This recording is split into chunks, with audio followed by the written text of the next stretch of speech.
Hi guys, and welcome to another edition of The Kevin Moore Show. Now on today's show, I'm about to be joined by my guest, Leslie.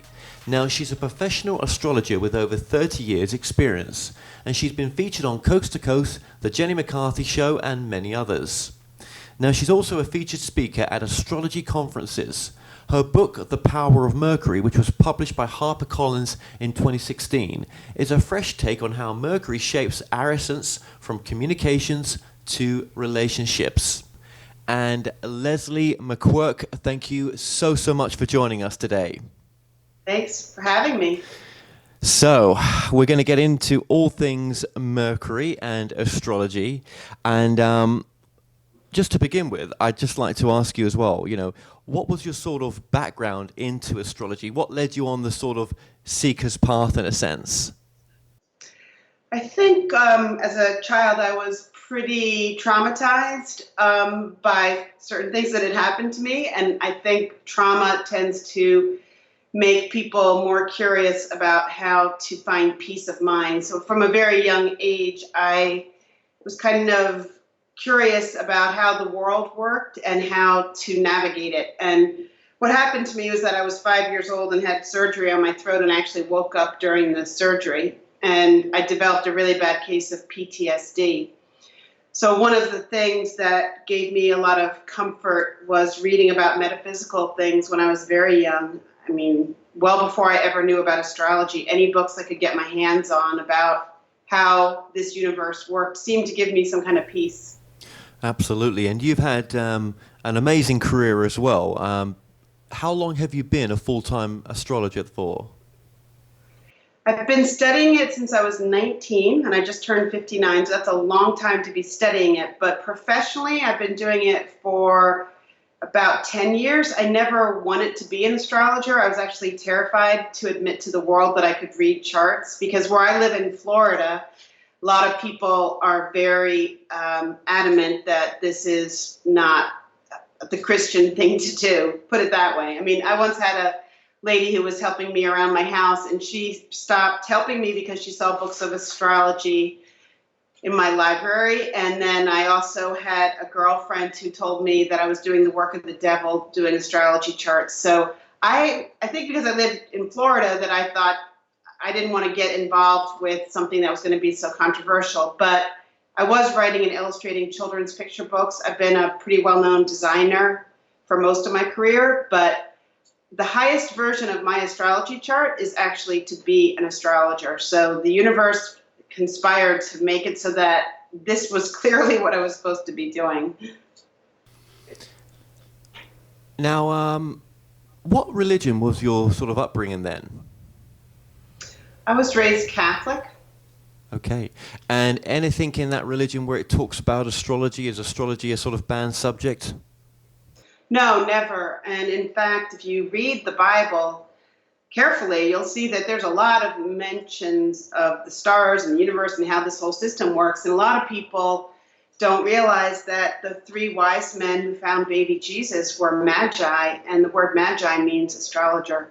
So there's a long history of astrology with the Bible and with ancient cultures all over the world. It used to be in China that the astrologers were right below the kings. So during the time of Jesus, astrologers were right below kings, but even in other parts of the planet, the people who could understand how to read these patterns in the sky were very elevated. And now, unfortunately, what's happened is that it's become the world of horoscopes and fortune telling. And that in the Bible, they do say, stay away from that. And that's where I think astrology can get dangerous, because I've had clients come to me and they've said, oh, I had an astrologer tell me 10 years ago that I was never going to get married because there's nothing in my seventh house of marriage. And I just want to cry for them, because once somebody puts something into your head like that, especially at a young age, you can't take those words away.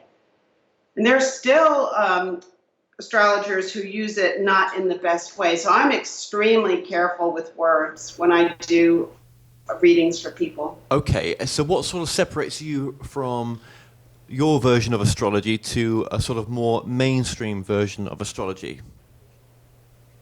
So it's extremely different. So the way that I look at astrology is that it's like a piece of music, and A good astrologer is reading your owner's manual or your piece of music. You were designed to be a particular way, and there's a good way to play your music and there's a bad way to play your music. Without an astrologer's help, human beings tend to go to the lowest vibration of their musical score. If an astrologer can get in there and say, fine-tune the system, then your whole life will take on a whole different pattern and energy. And when you're in flow with your basic design, life is easier.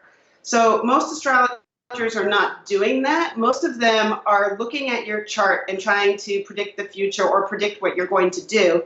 And I believe that that's not really healthy, and it takes away the power of the individual, because you may have very difficult things in your chart around relationships, but that just means you have lessons to learn, and an astrologer is going to be able to tell you how to learn those lessons so you get into a healthy, happy relationship. So I'm all about empowering people and not just thinking that these rocks up in space are determining whether or not you're going to have a husband or something. I mean, I think that's where I'm really, really different. And I'm not that interested in figuring out what's going to happen to me in 5 years. I look, because I think it's like the way you watch the Weather Channel to see what's going to happen. You do need to use astrology to get a sense of what's happening, but you really want to live your life so that you make your best decisions in every moment. And that comes from just being okay with who you are and strong right here and now. Okay, absolutely. And we've got so much to cover here as well. And we might be a little bit around the houses, but we will get to the core of this work as well. So obviously 10 years doing astrology. And prior to that, what was you up to? So I had a successful career as an author and illustrator. I've written 20 children's picture books. I've sold over 2 million around the world. They've been translated into over 60 languages. I was a fashion designer in Japan for Takashimaya, which is like the Neiman Marcus of Japan. And I also have been a corporate speaker on the topic of creative thinking. I have no training in art, but I figured out a way to make a living as an artist. And I have basically done everything that the astrologer that I saw at 19 told me that I was going to be good at, and I ended up, she was 100% right about all of it. That's why I became obsessed with figuring out, how did she know that? Because when I met her at age 19, I wasn't taking any art classes, and everyone told me I had no talent. So that's a giant leap to go from that at age 19 to becoming a world famous author, illustrator, designer, and an expert on creative thinking. So I did a TED Talk on the importance of being wrong, and it's all about how many people squashed me, told me I wasn't any good. And in fact, all the things that everyone said were the worst things about me as an artist and as a creative person were actually the best things. Beautiful. And we've just been playing a little clip of that TED Talk as well. And that was back in 2016, at the same time that my Power of Mercury book came out. Wow. Okay, so we'll link that TED Talk just below as well. And of course, your website's linked below, and your book is, and your books, shall I say, you've got multiple books, but right. This book we're going to be discussing in just a moment is linked below as well.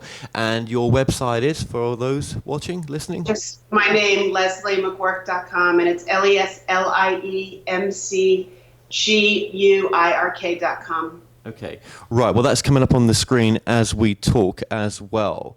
And, you know, with astrology, can you find answers to most things in there? Is it like a sort of soul blueprint in a sense? 100%. You can pretty much figure out why you were born. And I can tell people what their mother and father were like. I can tell how they decorate their house. I can tell their personality when they get upset. I can tell their sexual nature. I'm pretty much 95% accurate with describing your basic wiring system. And I like to tell people that astrology is the language of compassion, because we're not going to get mad at a sloth for being a sloth or a greyhound for being a greyhound. But what happens is that if you live in a family with a bunch of yappy terriers and you happen to be a sloth, you're going to feel very out of place. They're going to be angry at you all the time. And there's a way to find the beauty in whatever your pattern is. And sometimes we wish we had a different pattern. Some people have very challenging charts, and some people are on what I call a holiday. They have a chart where there's barely any lesson to learn, and they're just kind of coasting. And I don't think that that's necessarily a good thing either, because people like that, it's like they don't have any muscle tone to them. They're sort of floaters. They're what I call human jellyfish. And the most interesting people have these more gnarly charts. Like I have quite a difficult chart, but it's what makes me a good astrologer, and it's what makes me a good artist, because I don't believe you can understand anything in life unless you know what the opposite is. So people who are really powerful, the reason they're powerful in a good way is because they know what it's like to be powerless. So someone like Nelson Mandela, who was in jail for a long time, he became very powerful in an internal kind of spiritual way because of what he went through. And I think for me, because of many of the things that I've gone through and sort of a traumatic part of life has made me a much better astrologer. How could I possibly understand the suffering that a lot of people go through unless I had some point of reference? Well, exactly. I mean, without the point of reference, you're no good to anyone, are you? In one sense. I mean, do you think you attract clients though? Do you think your work attracts clients that have kind of have things in common with some of the threads that you've been through as well? Yeah, 100%. But I also know, like 1 out of 3 women whose charts that I look at, I see sexual abuse, and that fits with the national average. 1 out of 3 women. So that's pretty frightening. It's 1 out of 10 for men that I will see that. I would say depression and anxiety are extremely common to see. People are having a hard time, but if you understand that it's not your fault, then it makes it a lot easier. After you do an astrology reading with me, then you have to take responsibility for it. So someone could have alcoholism in their bloodline, and you could see it through the family patterns. Like if I see alcoholism, I will look and figure out, is it coming from your mother or your father's side of the family? And you can actually see the pattern of where it's been for generations. So once you know it's there, it doesn't give you the excuse to become an alcoholic. It tells me, okay, this is time to change this. We're going to figure out how to break this pattern. This is a pattern that's old, it's ancestral, and it doesn't have to continue, and it's your job to stop it. What about your perspective on how this has deepened your understanding of the nature of reality as well, from all the readings that you've done, everything that you've been through? Do you feel that a lot of the past life stuff is there, or is that not even included in your language? I don't. I know there are some astrologers who can see past lives in charts. I'm not sure that I'm that great at that. I definitely believe that we have lived before. I definitely know that when we die that we're not dead. The other thing that I am really good at, which I've just sort of come out to admit to the world, is that I'm also a medium. So I have an ability to talk to those who have crossed over. And again, I never wanted to do this for. So I don't know, the universe or the God force has a way of picking people who don't want to do it. Sure. Do you think you've been using that intuitive? 100%. Yeah. I think doing a reading, there's a whole other level of thing going on here because I know things that sometimes I look at the chart and I'm like, wow, I mean, maybe it's from that, but I realize there's something else that I bring to the table when I do a reading for somebody. Do you think that doing the astrology work opened up those parts of you in a sense? I think it's given me a nice framework in order to do it. I don't think it's necessarily opened it up. I think it's given me a great cover. Right. So I don't have to announce to the world that I can talk to dead people. Hey, if I was afraid to be an astrologer, you can imagine how I felt about, that part of life. Well, yes. But obviously you're happy in your skin right now with what you're doing. You've. Oh my God, yeah. I am deeply grateful for the gift that I've been given, and I am in awe, in awe of the power of astrology and how it can change someone's life. I mean, I can't even tell you how many times I've heard from people to say that, in 30 minutes or 45 minutes or even 8 minutes, I could really redirect a human being to a happier place. I was just in Mexico a couple of weeks ago teaching at Rancho La Puerta, and I did a raffle drawing and a free reading for somebody. So I had this big bowl and I was swirling it around. And I said, may I pick the name of the person who's for the highest good for them and for me to be chosen. So this piece of paper flies out of the bowl, lands on the floor, and I said, well, for heaven's sakes, I got to pick that person. So I open it up, and it's this woman. I knew nothing about her. 47 years old, very attractive, and I did her reading the next day. And literally, she said to me afterwards that I knew more about her in 8 minutes than any therapist or family member knew about her in all the years she's been on this earth. And I totally, in a very short amount of time, figured out her core issue, why she was here on this planet, why it wasn't her fault to have some of the issues that she had, and exactly homework of what to do so that she could live a happier life. And the problem with regular therapy and a lot of other things is that it's like looking at a car and you're diagnosing it, but you're actually not fixing it. You're not actually giving somebody the tool to just get it right, get in the car and get going. I'm all about making things fast and easy. Right, wonderful. Do you see repeat clients sometimes, and if so, how often? I don't like people to get dependent on me, so I never encourage it, but I will let people, I'll say it's healthy every 6 months to get like a 30-minute update, or every year, definitely once a year, just to see the weather forecast for the year. Or if you're in a relationship or you're going to hire somebody, I love looking at things like that. I tell all my single clients, please let me know who you're dating. I will check and make sure that they're not going to hurt you. That's really important. What do you need then from a client when they come to see you? Obviously, the date of birth, the location of birth as well? Location, date, and time.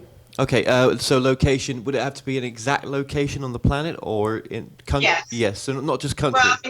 Well, most people know that the ones that are tough are those born, like if you're someone in China and you were left at an orphanage and you don't even know what your birthday is, and people in the Middle East, they don't even know what their birthday is. So in poorer countries, it's a lot of people don't know what day they were born, believe it or not. Right. So I guess there's not, are there ways to work around that in astrology? There are ways to work around not having the right time, not having the right birthday is really, but if I've got somebody's birth date and year and place, I'm 75% accurate.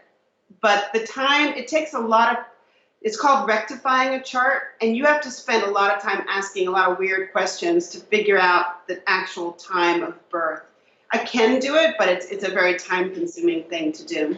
So, your book, The Power of Mercury, Understanding Mercury Retrograde and Unlocking the Astrological Secrets of Communication, that was published in 2016. You've been, obviously, that's been one of your main books for a while now, and it's helped a lot of people. And again, you're on shows like this still promoting that book, which is wonderful. So, just so we get a clear understanding here, what is Mercury Retrograde? And it's a very sort of fashionable word to use right now as well. Well, people get very upset about Mercury retrograde for the most part. It's something that the mass media has created a bit of hysteria around, that when it's Mercury retrograde, you're not going to be happy because your airplane will get delayed, your computer will break down, all communications will go haywire. It's kind of a difficult, squirrely time. Now, that can be true, but there's something else going on during this time that we have to be very aware of, because there's nothing ever totally bad about anything. So Mercury retrograde is a period, it happens a couple times a year for a few weeks when it appears, but it's an optical illusion as if that planet's going backwards. So when the early people were looking up at the stars and the sky and the planets, they said, well, this is weird. That planet's doing something strange. They associated that weird pattern with, oh, this means down here on Earth, things are going to be weird. And I think because our collective unconscious has just decided that this is what's going to be, I think it ends up being that. But what Mercury retrograde means for people is that it's like you're driving your car and we all want to get from point A to point B. When it goes retrograde, it means that you are putting your car into reverse. So is that a bad thing? No. It's only a bad thing if you're determined to get fast forward. You can't get out of your garage unless you put it into reverse. You cannot parallel park unless it's in reverse. So during Mercury retrograde, we are supposed to slow down. All the words that start with RE, like retreat, revise, regress, regenerate, whatever, there's so many of them. RE words relate to what retrograde means. It's a time to take it slow, double check things. But I don't believe you should not sign a contract or travel or get married just because it's Mercury retrograde. And I'll tell you why I say that. It's because I was born during Mercury retrograde. I'm in a small percentage, 20% of the population was also born during Mercury retrograde. So that means that for me, when it's Mercury retrograde, it's actually a good time. That's like my natural flow. So when it goes direct, I feel the way the rest of you guys feel when it's retrograde. Does that make sense? So if I lived my life paranoid to make a decision or go on a trip or whatever, and felt like I could only travel or do a big decision when it's Mercury retrograde, that leaves me very, very few weeks of a year in order to be functioning. So I can't live that way. So I don't want anyone to get overly concerned about Mercury retrograde. All it means is that you have to slow down. You have to pay closer attention. So I have to live my life always in that state because I can easily make a mistake because I have a tendency to go zoom, zoom, zoom too fast. And I need to remember my Mercury's retrograde. I got to always be really careful. Yeah, well, don't a lot of us have that issue as well, that we want to go too much, too many things too soon and not just concentrating on one thing at a time. Right. Yeah, I don't think you're on your own there, Leslie, at all. But there are the gifts of Mercury. But there are the gifts of Mercury retrograde as well. So, I mean, you've kind of said a few of them there. But what are some of the gifts of Mercury retrograde? Well, for those people who were born during, and that's why you have to buy my book in order to figure out whether or not you're one of those people. The Mercury calculator that's on my website will just tell you what zodiac sign Mercury was in when you were born, but the actual Mercury retrograde dates are in the book. So the positive of Mercury retrograde, especially if you were born during that time, is that we are the original thinkers. We are quirky. We're just original. We're not doing it the way everybody else does it. I think it's what makes me an interesting and different kind of astrologer because of that Mercury retrograde. Mercury is a very prominent thing in my chart. And the fact that it's retrograde means that everything I'm doing with astrology, I'm kind of going against the flow. I'm doing everything differently than the average astrologer. So that's the benefit of Mercury retrograde. I think it's the place where we get to be original and we get to be the pattern breaker. And I think that's a great thing. So I think people should get excited during Mercury retrograde. But it's not always easy. This last Mercury retrograde was horrific. I am saying really much worse than usual. I'm not sure I understand why, but for a lot of people it was. And when did that just end? Obviously, this is going to be in the past now, but when did that end? August 1st, just ended a couple days ago. Yeah, it was difficult. This was one of the most challenging times and best times of my life, but it was one of the most challenging as well. Yeah, I had the same thing. Yeah. I was on Coast to Coast Radio. My website crashed. They couldn't fix it. I mean, there were a lot of really weird things in terms of computer and technology that I went through. And I thought, absolutely, there's Mercury retrograde, lovely. Well, yeah, well, your clients would have been having the same as well, I'm sure. Right. So, yes, in your book, it helps us to identify our personal Mercury signs and those of the people with whom, we interact from day to day, whether it be, romantic, boss, or, whatever it is, whatever type of relationship it is. So obviously there's a lot more in your book, isn't there? Yeah, and in fact, originally I was going to call this book The Secret Language of Romance because I really wanted this book to be a handbook for anybody who was single. Because I believe that when you're dating somebody, can you imagine the gift of knowing by looking up their Mercury sign whether or not you have a chance in hell of having a good relationship with somebody? And it has to do with whether or not you have a communication style that's sympathetic to each other. That is so much more interesting and more accurate than all the hundreds of books that are out there about sun sign compatibility. Like, I'm a Cancer, I shouldn't be with an Aries. I mean, to me, I think that's ridiculous. I want to know, can I talk to this person? Am I going to be comforted by them if I'm upset? And that's why I originally wrote that book, was for people who are single or in relationships. But it's also really useful, as you said, for parents. And if you're having trouble understanding your child, you need to look up their Mercury sign. And there's some Mercury signs that clash so badly. And then you go like, oh my God, now I understand. And then you're not so upset because you realize, again, it's like using the analogy of the animals. You're not going to get mad at a sloth for being a sloth. It's designed to be that way. So a mother could have a Mercury in a very feisty Aries kind of placement. And a child could have their Mercury in Cancer, which is just, they can't handle anything that's sharp and direct. But the mother with that fiery tongue is going to unintentionally be hurting that child. So that's where I think the book is super important for all kinds of human relationships. Yeah, I know. I suppose if there is that clash in the charts, I guess, you'll give your, 2 cents in a sense of, ways to get through that and work on that. Yes. Yeah. And you need, the point is, what we do as humans, we all think everybody should be just like us.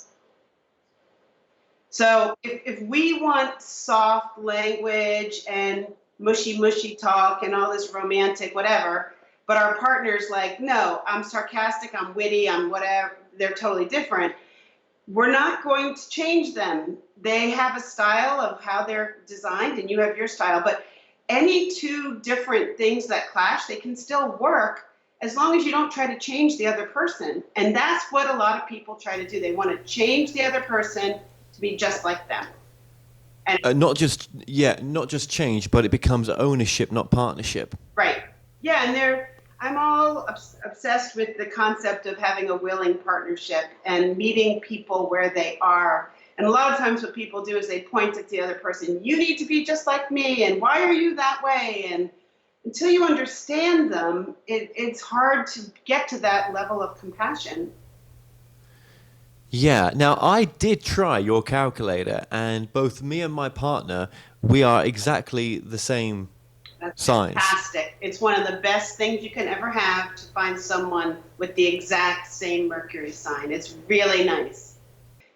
The Mercury signs, the fact that you have the same Mercury signs is a good base, but you could have Saturn, the planet of hardship and difficulties, falling on top of that combination, which will totally blow away all of the compatibility. So there are other influences that can occur, but at the very baseline, there is a sympathetic resonance that you have.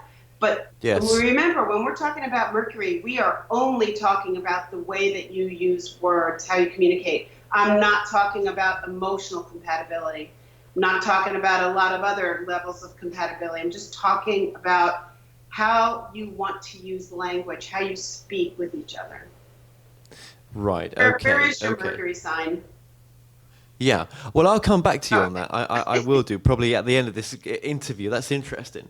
There's lots of other things kind of affecting that as well. Well, let's just sort of get into Astrology 101 as well, just a little bit, so that because obviously there's other things here. It's not just Mercury Retrograde. Okay, let's just get into some other parts of astrology then. Let's go to sun sign astrology. Now, is that something you do as well? Is that something that enters your work? I go much deeper than that.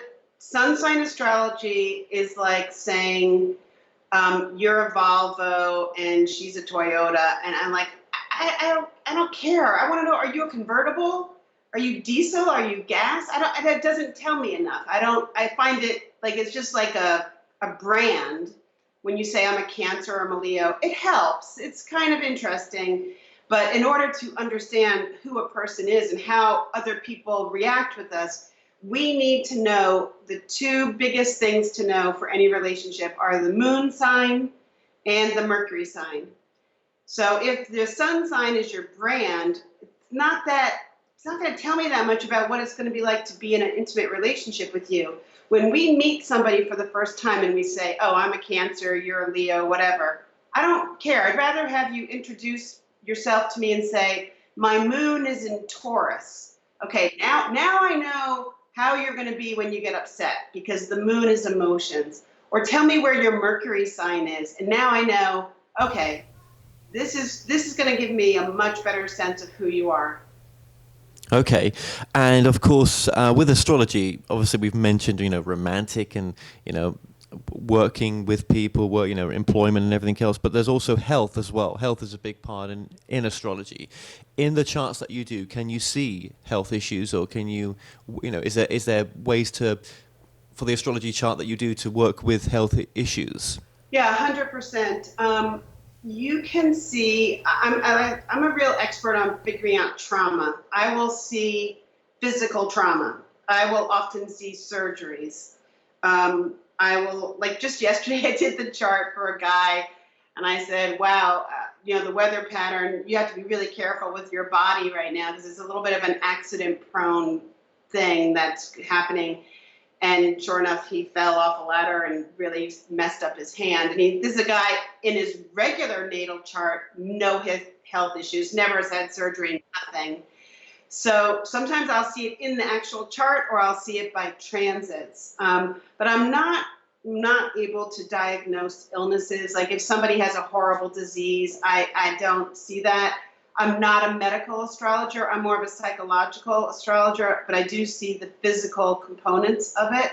Like one of the weirdest things that I see in charts is I can tell whether or not a kid was bitten by a dog when they were a kid. There's a particular aspect that I've seen over and over again with people who were bitten by a dog, which I think is really bizarre.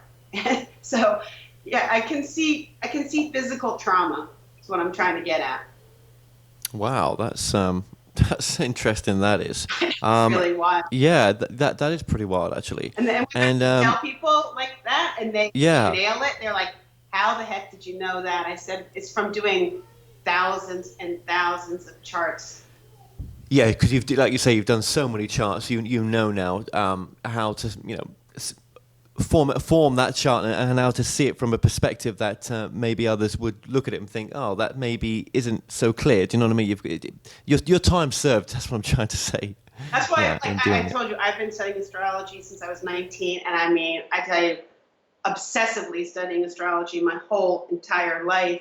And when I look at people who have been studying astrology for 2 or even 10 years, I want to scream and run away because this is such a deep, really intense science, esoteric science, that there's no way in 10 years you can really get that good at it. It's just not possible.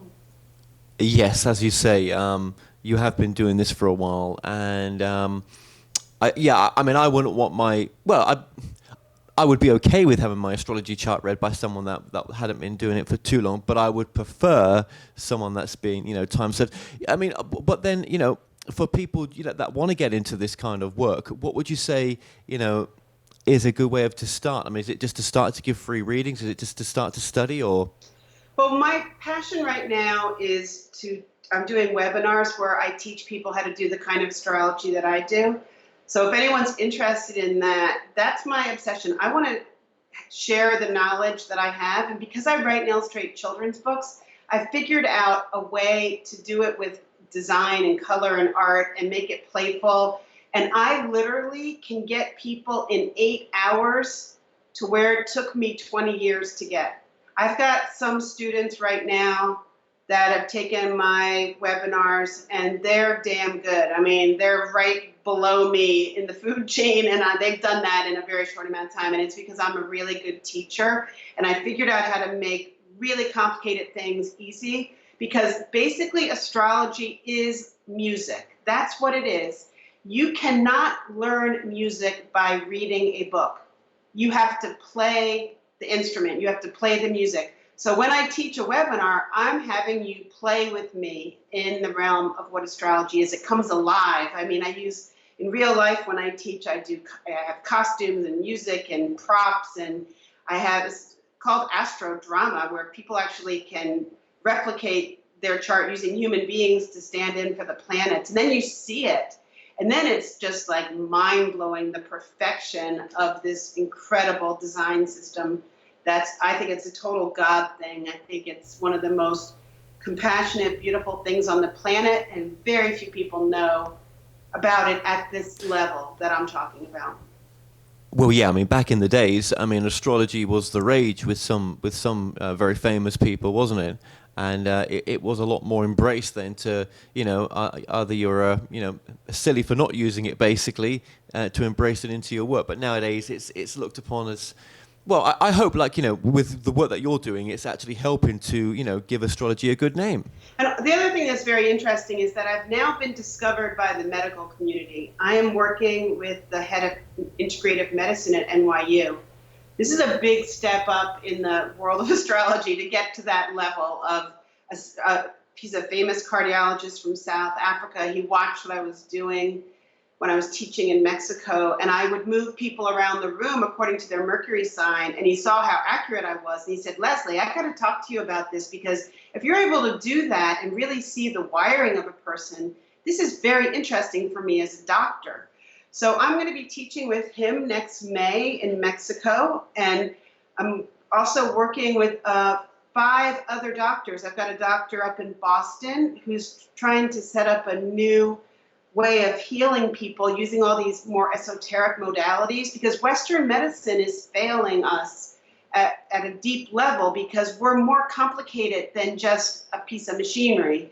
We have a soul involved, and there's a blueprint, and there's a whole human design factor. And think about 30 years ago, people thought acupuncture was weird. I mean, you're putting little sticks, needles in people's bodies. Well, hopefully in a short amount of time, people will realize astrology is like acupuncture. It's very accurate, very useful, and hopefully it will get accepted in the medical community the way it was a long time ago, because Hippocrates, who wrote the oath that all doctors take, he actually put in his oath that any man who practices medicine and doesn't know how to read a chart is not a doctor but a fool. So we've come very far away from astrology and medicine, and I'm trying to bring it back to where it was.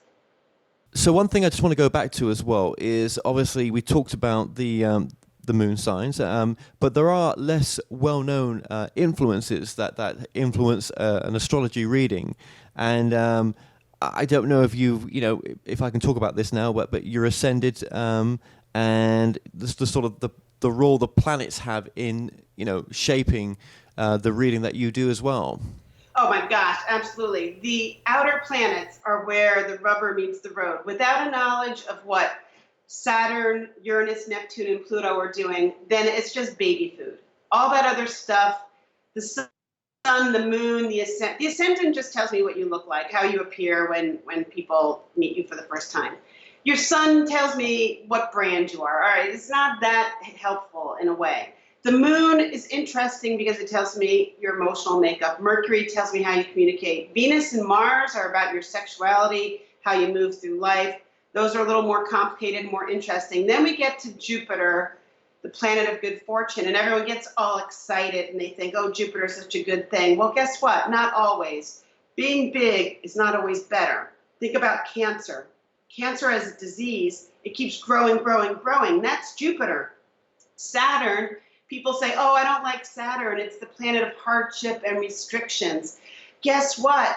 That's a good thing, because Michael Phelps couldn't have won the gold medal in the Olympics if he didn't have a coach forcing him to get strong and lift, get his muscles better. So without Saturn, it's like having ice cream, but you don't have a bowl or a cone. You need structure around all the good stuff. Then we get into those outer planets, Uranus, Neptune, and Pluto. And to me, that is really the most important thing in the chart. I'm basically a Pluto girl. I was born with Pluto in my first house, which was very painful to have as a child. Pluto is the reason you were born, and it's also the planet of death and rebirth. And wherever it is in your chart, it's where you get cooked alive and you must be transformed. So to have that in my first house, like, that's why being an author and an illustrator of children's books, it wasn't Plutonian enough. But what I'm doing now, I'm changing people's lives. I'm changing the world. I'm getting people to think. That's my higher version of being a Pluto girl. And until we learn what Pluto wants from us, we can tend to like get stuck. And Yeah. we all have Pluto somewhere, so you cannot get too upset about it. Not really, no, absolutely, absolutely. And it's even deeper than that, your work as well. I just want to say that, again, there's a lot more in the book that you've done, and we're just kind of scratching the bits of the surface right now.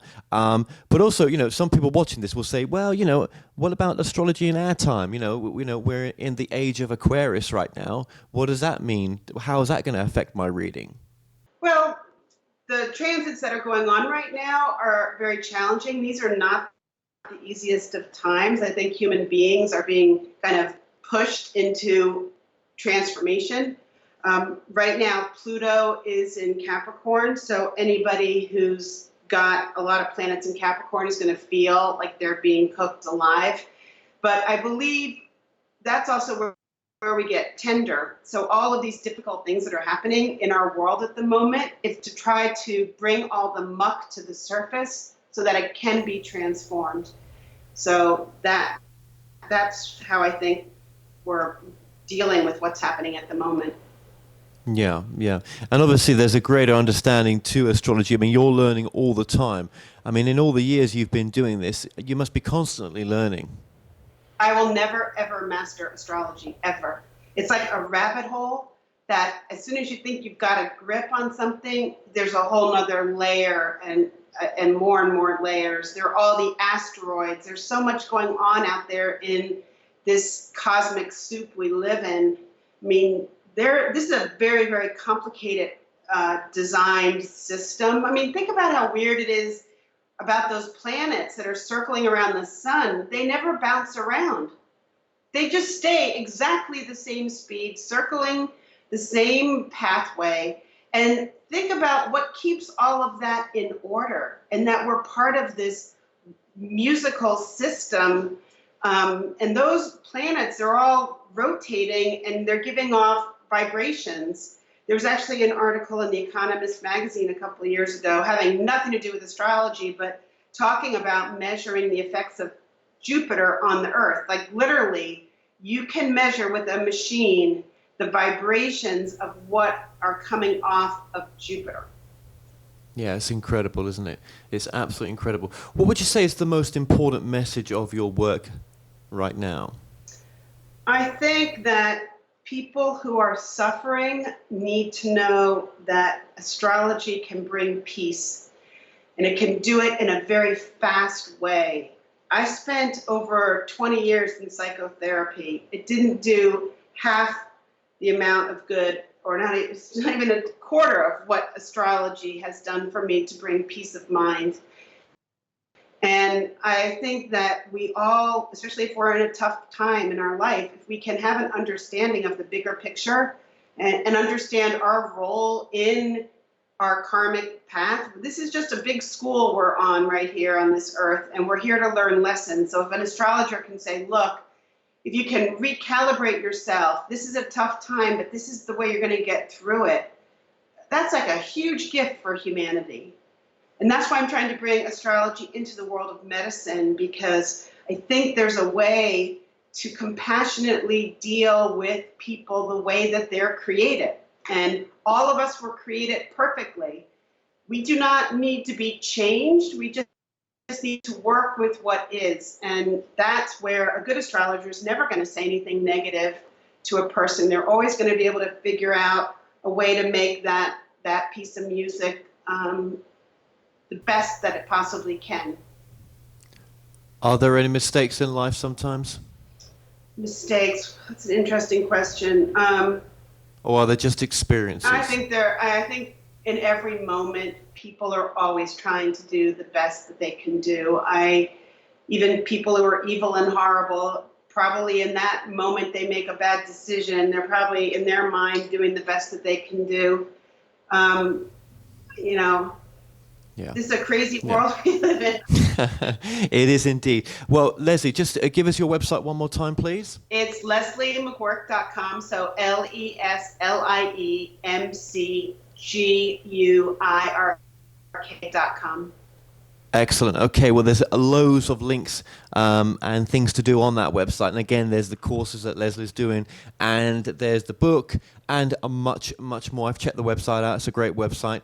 Listen, thank you for what you're doing. I would love to get you back on. I know that time's been short right now, but we will get you back on. Because like I said, I feel like I'm boiling over with information to share. I can talk about a lot of different things. I've had a really interesting life.